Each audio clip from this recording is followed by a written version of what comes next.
patient cannot be cured. He's suffering from terminal cancer. But who has created this trouble? Tibowe bakwatibwako. Tewali agamba. In fact, that meeting at the end ngene giba analyzing. Tikakati bwe nkugamba. The president nagera ku lunaku olw'okulimba. Nagandi gavumenti yange njiwambe. Kyewunyisa nnyo nga baminisita bazina.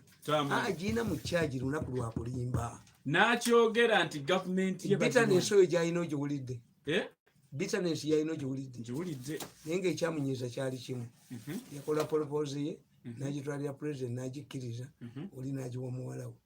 Ate naawe ffe mutukoze bimeka. Waliwo propose yo. How many times have we humiliated us beyond this?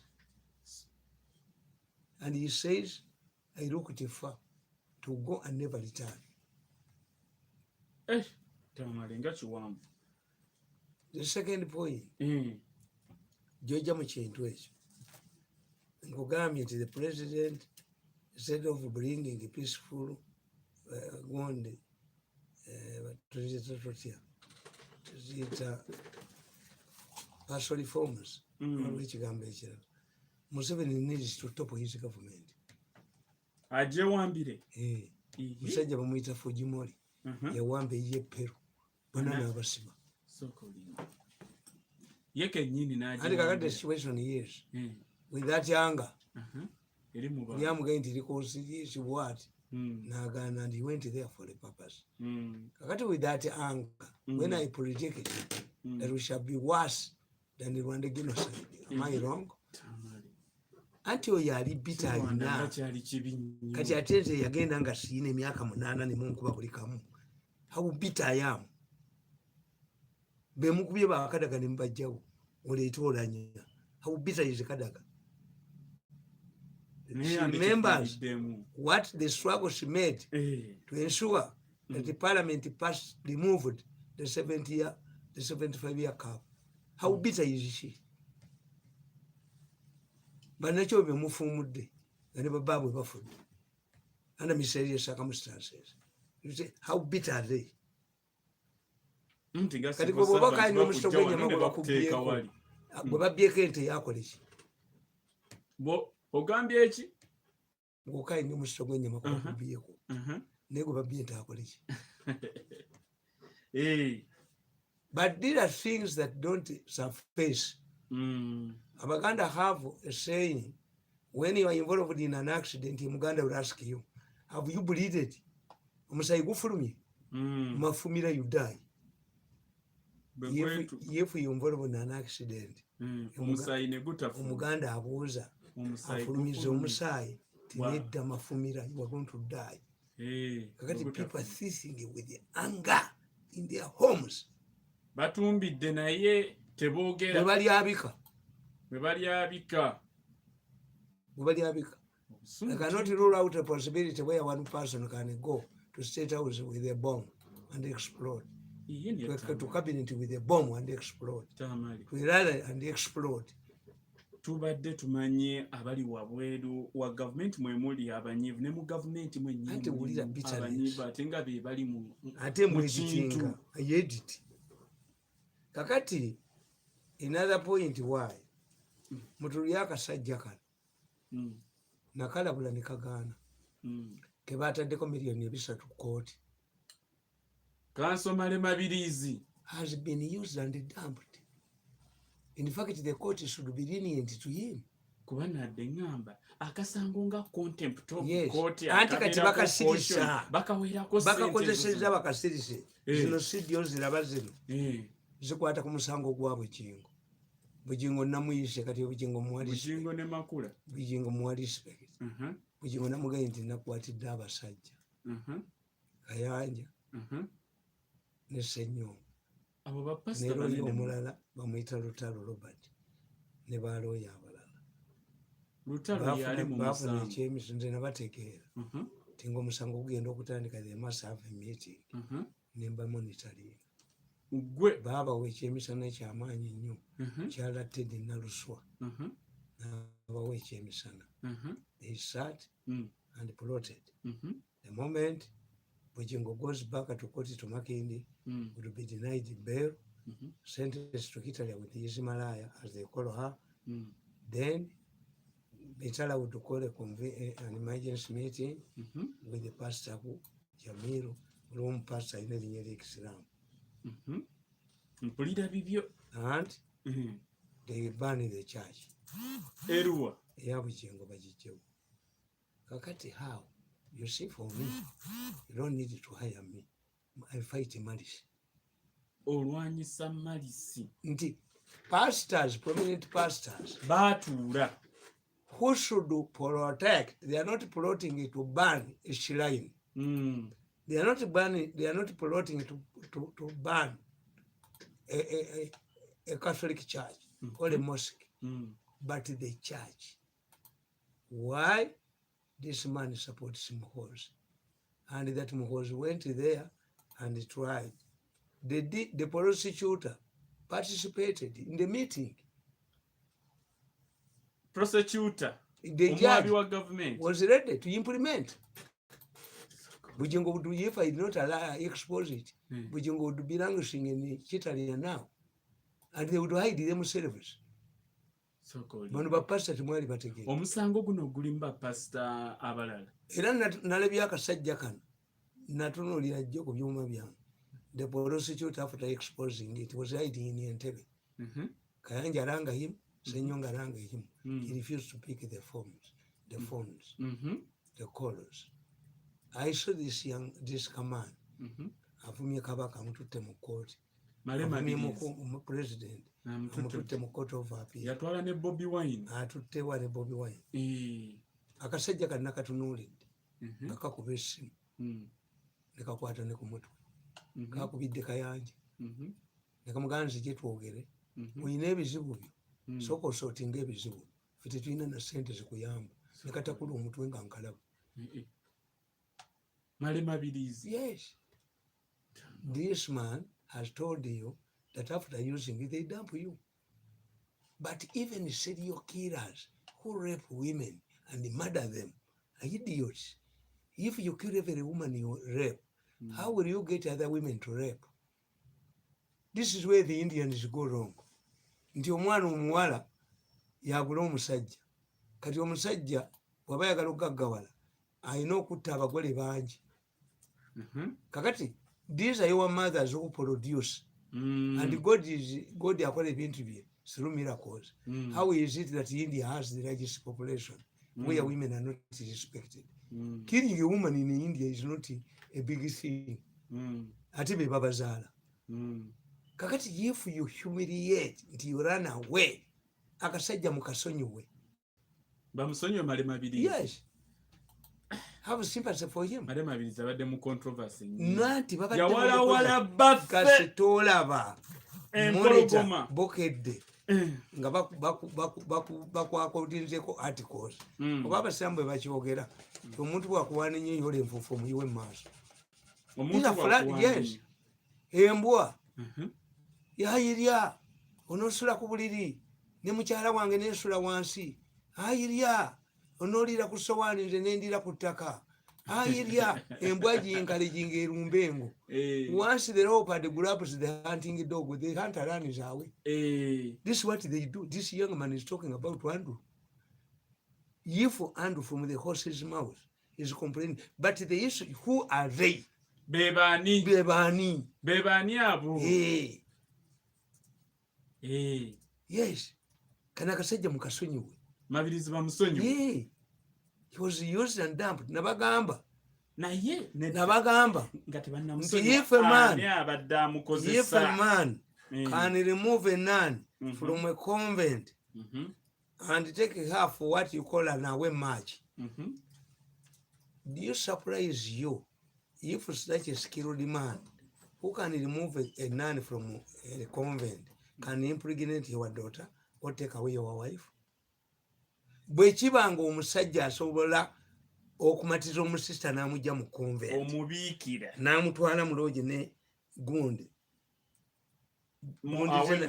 n'azimwijjako n'amwambula, fimba katoliki tutya nnyo abasista bakuba ebisiraani tubatya ne boba mwezi otya ndio mujjeko veero ne gandulo gimujemu gwani kakati walaba omusajja afaanana bw'ati bw'afunyisa muwala we olubuto toyomba bwabba mukazi wo toyomba is an expert ani gwe batakubye oba n'oyo alaajana ani gwe batakubye that's why I sympathize with these people ndi kakati bo babadde beekwese bapastors kati basazeewo ti keesi mugireke egende nga bagiriniwinga paka koti fe tukivudde we are going to attack Lugendo in our churches bagivuddemu keesi ebadduse ati ziizino naziyitidde bujinga zikube mu kyaki azikube mu kyaki ye senyonga bwadduka olabekayanja bwadduka ebintu bineeno nga mu bulokole mulimu kati controversy nyingi no twalaba all of the pastors ali mu kweka anti gwe tebakitegedde waliwo pastor yafiridde mu gwe tebakitegedde ebyabujingo bali tebakitegedde kiweweesi n'omukyala bali mu bukedde ebyabapastor kasajja kabi kakati kaleese babiri tinoono omukyala yeetonderaani Teddy but what is surprising Teddy kyataategedde after hosting them and giving them a nice meal which they praised they went outside and branded her a mad woman so if you recognize her madness within a very short time why don't you sympathize with Bugembe who told it with the Bujingo Bage Mulalu we cannot even take her to court she can spoil the evidence we rather take a mitala naye abazo bafumbira emmere mu ddakiika ntono nnyo anti tukiyita spill over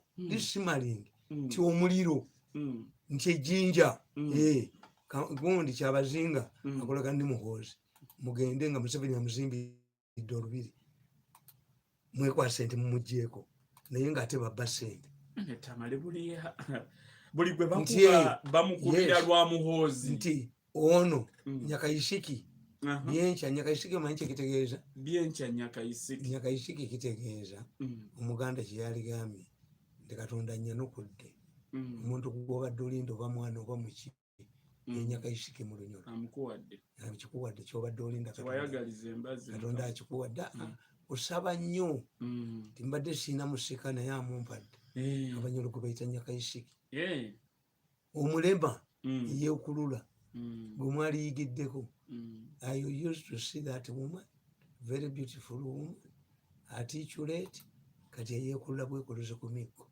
naye owabukedde yali takuba ndi omukazi mulema dragged to court what type of judge is this to humiliate her n'abakooba omukazi amubuuza sente zewasasula omukazi kwe bayita ddamuli ziriwa namuli zi fake billions kati bino bigenda kulekawo gavumenti yamu ng'entalo ziri munda ayagala muhoozi ayagala ono tebamwagala gavumenti Museveni provoked them into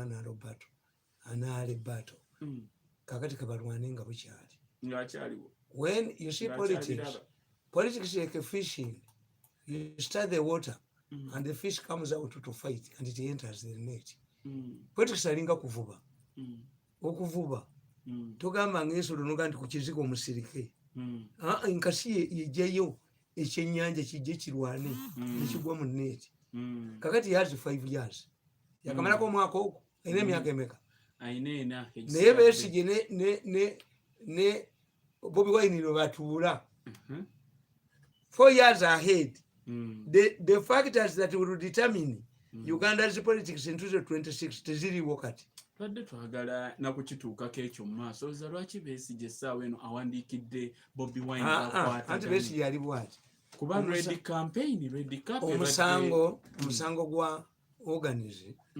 gwabakwatirayo bani negulekawo omuhoozi yekka easy agents in government bawulira boogera by Tuesday on Zoom the ICC is going to give them their fate they were using COVID not to go the president did 2 things yabalekako kujiribwa ekyokubiri n'aliberalizinga economy so they justified they had written to the ICC that we shall not be able to come because of health concerns. COVID in Uganda mungi nnyo. Ekyo ne bakijjawo. On Tuesday, they are going to understand their fate. These people are determined. Pakistan abalumiriza at least 3 or 4 5 people. 4 southern Ugandan girls were killed in India alone, and their organs extracted. And Nakalima's problem was to block other companies from taking Ababana, so that her companies, the colleges, are taking more. Shovola bayetika mu kintu. Yakubanga amakampuni g'abantu n'agaggala bo batwale bokka. Kakati ati ikyuma kibakwatiddeyo. Kati ne Bobby ne bakiyingiriramu kati bano ababadde baagala obwa pulezidenti ekyuma kibakwatiddeyo. Organic case. Yes, they have 3 options. Because they are very wealthy people. Omuntu omu bamutundanga $1 million. Wakati wa $1 million. Ono omwana w'enansa na drilling obwongo bayizirayiri be babugula. Bakwana abaana abagezi mu university obwongo babutwala. These are Israelis. Omwana omuwala kasola banga bakutwala mu kiriniki ezo zemutegedde naye muzimanyi mugimanyi eyo yali notorious. Bakwata omuntu wange kankaka ne bamugamba nti jamu eyo kiriniki. It is notorious. Yomwagimanyi kasitola ngo boyfriend wa gantugende eyo. You are dead. Omwana omuwala atalwalanga ku bulwadde bwonna bamwekiswakitinga muri productive organ ye agula millions of dollars. So these people were and they have a lot of money and they have been antagonizing wars. Bonga balowooza nti bagenda okutwala power. Kakati it has dawned on them like intelligent people. Taking power now is not easy. What are the options available? We are going to, if we don't go to Hague, we are going to have to be fugitives in Uganda. If we are going to be fugitives in Uganda, we need a friendly government that cannot take us to Hague. How do we get that friendly government? Because if Museveni surrenders us to Hague, it means even if Museveni is succeeded by a person of his choice, will take us to Hague. Kakati balina okukola ebintu bibiri. One, they have to look for somebody who can protect them in the future. A stooge. Kakati stooge ye Besigye. Besigye tasaana ku negotiatinga na Bobi Wine. Besigye must line behind Bobi Wine. Why? Bwe tugenze ku account mu banka nga tubuuza ani asobola okuwola munne. Besigye alina kikugula wundi. Politics is in numbers. Yes. Bobi Wine see I know negotiations means there is a paralysis. If I don't work out with you, there is a paralysis. Or we merge. Now we know. Basically in a zero. The person Bobi Wine should talk to is Amuriati. Anti ye agenda ko mukalulu. Ono ye Besigye ina zero. Ate kakati Besigye ina chi? Besigye. Yatandika fast. Ye Besigye aloza ati Bobi Wine musiru. Bobi Wine kwe banga lyonna abadde tajja. Kati yeegonzezza. Ngegole eriri bejjombi. Ye agenze ye kati yagenda. Bwe Besigye you decided to retire. Go in retirement. Besigye musajja wa maanyi. Anti katumu yaleeta tsunami wano. Tugenze ku account alina zero. Tayina kibiina. Kati negotiatinga naawe from which tukyovulaba nti in military terms previously ceasefire, after declaring a ceasefire would be followed up by fierce fighting. Why? In military science at that time, you cannot get from peace talks what does not reflect the area, the territory you control. Ceasefire tegeeza buli omu ayimirirawo. What did Museveni do? As they were talking in Nairobi, he moved to Katonga. Yes. You pressurize. Kakati, which factors can Besigye use to pressurize Bobi Wine? Ayina zero mpali yeda underwear ye. Jagenda na anti ayina chi. Besigye ekintu ngaki we are judging our accounts in the bank originate are based on the results of the last elections. What Besigye can have is assumed goodwill, but has failed 5 times. Uyabana kisirani, omudduka buddusi. Bw'omala okwogera naye olina okunaaba oyita mu kitooke kya gonja olina okusanitizinga politically aleeta ekisiraani anti yes anti nkubuulira ayina kimu politics tubala numbers what do you have Besigye ekyamugjamu luli nti yanyiiza ba donors ne bamugamba viiramu mbabazi n'agaana. He has lost domestic funds. Abantu be mu government bagobeddwamu abamuyimirizangawo. Kati what does Besigye have okujjako olukalukalu? Besigye. Yes. Ayina bamuka ku strategist. Bano be bakwatidde Hague. Babadde bayita ba Bobi Wine goonies. Ate how can he negotiate with a goonie? Mpuga gwe bamupulantingamu. Bobi Wine akubye mpuga ne yeekukuma. Bakubye mpuga bamutunu mpuga munupu bamutunuyanga bamugobereranga alagirira omusota yasirise agiyo omutwayi w'ekintu ky'abaana bamube ye Bobi Wine agamba bwe nti nkulekedde bantu yasirise mpuga ebivo wati byakakkayi banamboze basegona ba perennial gonde crossers international crossers Bobi Wine abaneutralizing asabakola pricing balese proposals mu gundi babagamba proposals ezize fe twabateeka mu sente Bobi Wine meeting yes banambozi babatunulira ngako b'omusota ba perennial crossers basegona batunulira mpuga bamutunulira ngako abantu kino kintu ky'abantu ky'Abaganda kya Kabaka yekka babakuba ne babatta. So this boy is in charge. Bobi Wine Kyagulanyi Ssentamu is in charge. Yeyambisa mobu ya Kabaka yekka. Nupu yisi Kabaka yekka yennyini. Kabaka yekka bwe baali baagala okuggyako Obote mu 66 they started at Mengo Muteesa n'abakkiriza nti mugende mu kuloosinge to raise numbers zijjeko Obote mu parliament. Strategy ya Bobi Wine yamwebereremu abantu bonna n'abetrustinga ye muyambye ekintu ekinyweza. Bobi Wine agansiina kyennina mwatu walwa mukwano era Bobi Wine yakuga dictator tujja mujjako dictator agaba sente dictator ayina abantu baffe bawadde sente preparing the people for people like Mpuga, people like Namboze, people like Muwanga Kivumbi, people like Gundi tebalina we baddukira babandi babaasa emitwe eno Kabaka yekka bano ba food soldiers. Besigye wasting time kubanga kiri ekintu kya Bobi Wine kya mobu eya Besigye eringa egaanyi nkugambye okuva bwe yagironda anti kakati n'agaatuwadde problemu ya Uganda kambabule after Museveni we shall not have a big political party. No. NRM is abnormal. It has to go. It's an abnormal kid. Akaddemu katono. NRM will go. Will go. After the future of this country's alliances tugenda kufuuka nga Kenya Jubilee erimu obubiina bwemeka ODM erimu obubiina bwemeka in fact babadde baleeta n'etteeka mu Kenya.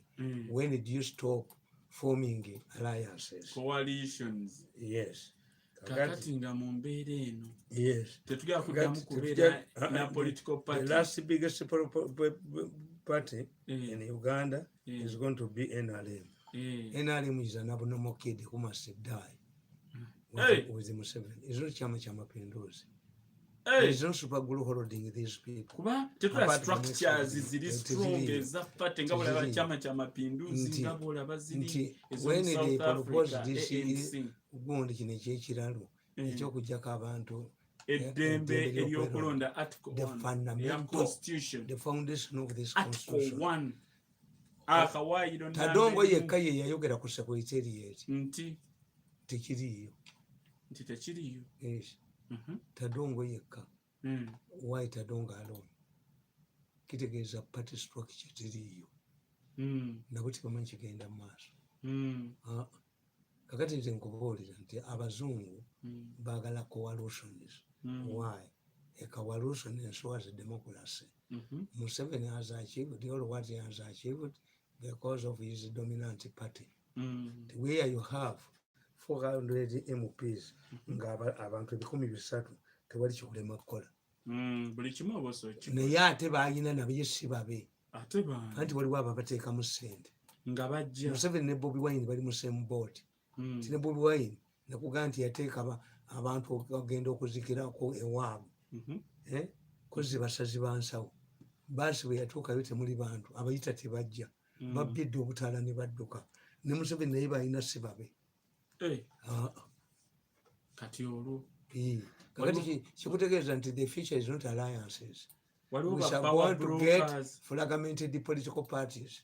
Tewaliwo kakabaka ekamwankole omugabe yenka nga waliyo gundi Busoga waliyo kapate kaayo kyabazinga yenka n'abanoozana nabakola akaabwe. This is going to be the future of Uganda. Europeans and Americans want Africa to be fragmented. A coalition government is not easy to manage. Kuba bwe mugamba tolaba Mao byayogera ebyobusiru. Mao Democratic Party. Mao yagambye eki? Mao afaananga bano abagamba gavana nti bamuzimbire ennyumba.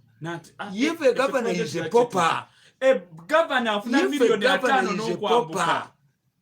If in a country, if the central governor, the central bank governor, the custodian of currency is the pauper, asaininga ku sente ani abawola mmwe kiraga kyeni ali kirabisiza tabamanyi babavuma tukita reverse psychology. The man who has served Museveni at this rank can even kubana ka bangalo. The man like Mbabazi, a super minister, comes back in a humble way. What does it mean? How to say this kyangu ti abakazi abantu babonna bakomyewo nabagamwe kambabuli temutegeera logic. Where we spent all our resources to host the Commonwealth Chogam. And I posed the question over the Queen and we Ugandans who benefits from Chogam apart from propaganda that is a showcase for Uganda. We shall have 7,000 beds, we shall have improve our hotels. The Sudiros who were businessmen told the government, you invest, buy shares in our companies to kuzimbira amakampuni ebyebisengeti biriyo. Commonwealth teyina bitanda kasanvu. The funny Commonwealth erimu abagagga bameka Canada, India, Singapore, Britain, Swaziland. Ate Prime Minister wa Britain akola ki? Asula wambasada weewaawo. Kakati ebitanda byabaki? Yabantu se kinno. Nti tukoze n'emmotoka tukoze kati nga nkugamba. President the Queen was the most beneficiary. Why? One time the Commonwealth expelled Uganda during Amin's time. But it was Uganda that was struggling to host the Commonwealth. Which means the Queen will say the Commonwealth is important. Even those who decided at one time to go are fighting tooth and nail to come back to have a say in the Commonwealth. Who benefits? Nti abakazi abano babonna bwe bakomawo n'obasanga ku gate. Who benefits? You treat even this one you have in a ulaba bano bakomawo. Kateekayo n'akomawo. Babette Kamene bakomawo. Mbabazi n'akomawo. What does it teach Museveni? Ebweru waliyo omuliro. Woli wanyiga naye ebweru wookya. These are open indicators that nobody can raise a finger against Museveni. Tekati Museveni abantu bonna abayina ku data. I was watching somebody. He said, ladies and gentlemen, when we concentrate Mirundi, we are missing a point. Which point? Museveni has 3 groups, according to the man. He has a team in the special forces that is recording us. He has the same machine. Mirundi has the same machine. Museveni also has counterintelligence to counter Mirundi and this one. Ekitegeeza ayina ebyuma biri bimeka? Bisatu ebitumonitoringa. Kakati omusajja n'abagamba, when I went to the principal, he played the tape from his digital machine. I urinated in my trousers. We are naked. We are naked. Kati oyo akufuula naked nga yakubidde akatambi aka. Hitira yali agenda okulumba France. N'ayita ambassador wa France mu ofiisi ye ngeri kalina nga 7. Naye nga Hitira ayina office eringa endabirwamu zammwezo temuli mutayimbwa nagumu nga temuli mutayimbwa naye ali kalina yakumeka ya 7 kyeyakola nayita omujaasi officer jeno omujamani natandika okumulagira okukumba